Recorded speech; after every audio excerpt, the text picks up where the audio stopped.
البنات اللي بتنزل بلدها او بتبقى ماشيه من مكان لمكان، او بتبقى تقفل شقتها فتره، او مثلا جه عليكي الصيف عايزه تشيلي السجاد، اوعي تغسلي سجادك وتتعبي وتهلكي فيه وتروحي ترميه زي ما هو مكشوف كده.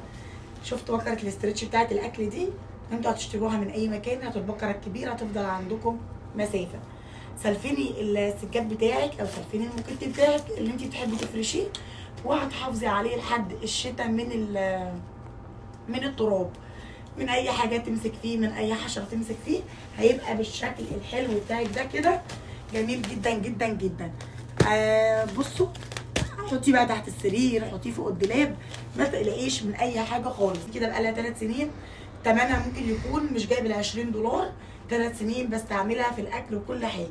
مع السلامه. انزلي حطي تحت اشتراك، اوعي تنسي تشتركي في القناه. بحبكم كتير، دمتم بخير.